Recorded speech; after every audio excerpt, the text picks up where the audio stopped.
No freaking way. We got an intruder. You see him? Right there. Ooh, a wasp. You gotta kill it. What can we use? What can we use? Oh, he left. Nice. This entire video is gonna be shot on the DJI OSMO Pocket 3.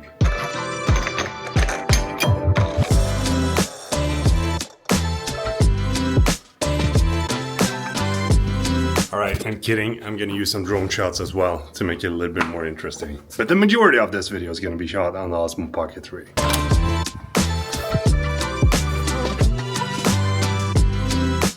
I realized that when you have a house, you gotta walk around, check for wasp nests almost every single day during the summer. Otherwise, they're gonna take over.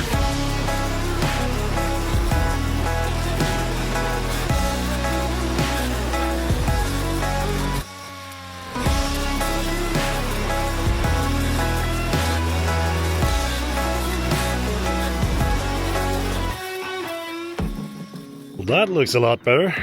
Whew. It's gonna be a warm day today. Trust me, it's gonna be one of the warmest, if not the warmest. Huh?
Alright, one of the most boring things when it comes to having a house is that you gotta do all the chores that is around the house. But I gotta say, like, I do like it. I think it's one of the fun things with having a house because you always know that there's something that you can do. You know me, like I've built 3 studios, right? One thing that I've noticed here in the garage though, in a couple of my latest videos, is that the audio is horrendous most of the time.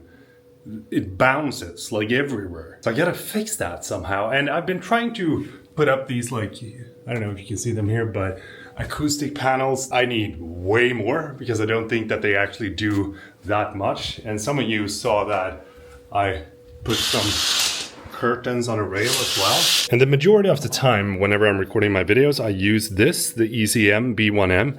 And this is a freaking amazing microphone. Like, it is one of the best that I've used ever. And I did give it a go with the smaller version of this microphone.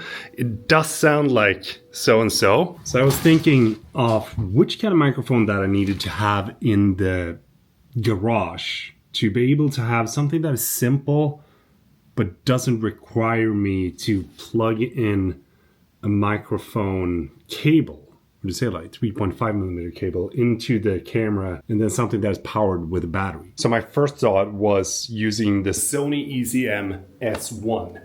It's more of one of these podcast microphones, but I don't know how it's going to sound. Let's boot it up, shall we? All right, so now noise cancellation, front directional, give it a go. Start it up. Here we go. Nice. Yeah, I think... Oh, okay.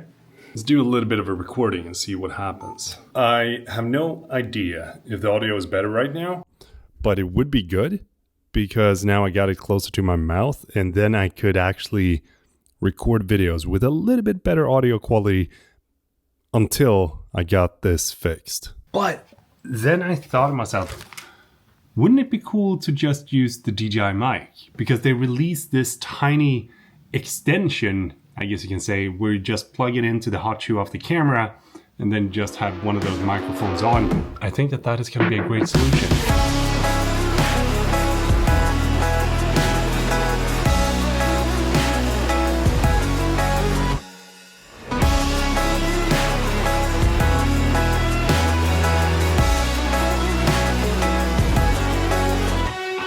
This is the DJI Mic 2, and I think it sounds freaking great. It's going to be a little bit of tweaking in Final Cut Pro to make sure that it sounds, perfect. But we still do have a lot of echo here, but the closer that I move the microphone to my mouth, the more we can reduce the echo. And this is the ECM B1M, which is actually one of my favorite microphones of all time. But in this specific situation, it doesn't sound good because there's too much echo bouncing around in this room, so that somehow this microphone in this scenario sounds a little bit like I'm sitting in a can. And this is what it sounds like with the Sony ECM S1. To be completely honest, this is my personal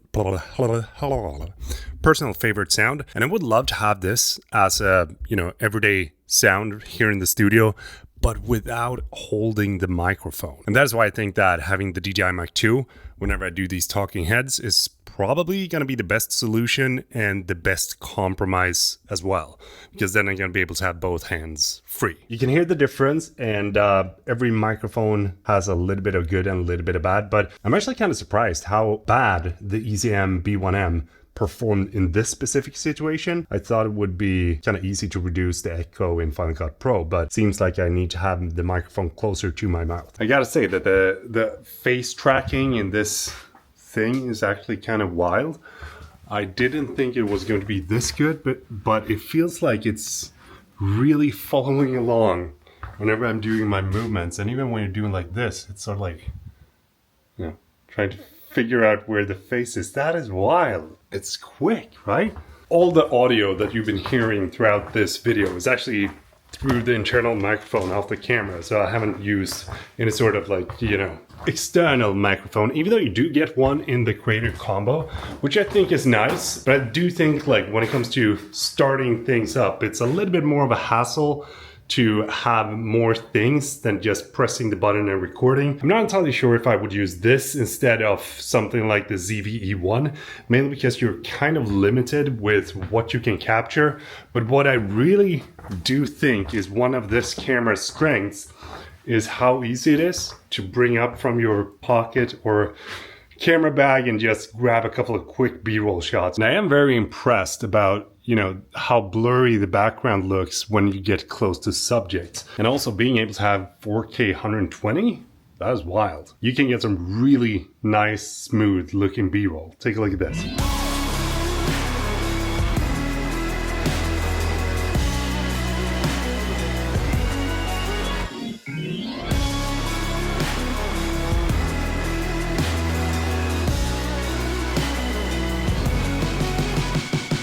Couple of thoughts on the DJI Osmo Pocket 3. I've been using it now on and off for a little bit more than 3 weeks. And one of the things that I really like about it is the form factor. It's one of those things that you can just, throw down into your camera bag without thinking about it too much. It doesn't require a lot of space to be able to have a sick gimbal with you. When it comes to the gimbal function, I am personally more a fan of handheld. I like the, roughness that handheld motion gives you. For example, when I'm making vlogs, one of my favorite things is either to have the camera in front of you like that, or having the camera like this with a POV so that I can show you what I see. When you have a gimbal, it feels a little bit more produced and it feels less in the action. But when I'm using the FPV in the gimbal, I do think you get a little bit of that feeling. However, it's very hard to see where the camera is at times if you're just using it like that, because sometimes you start the camera like so, and when you flip the camera up,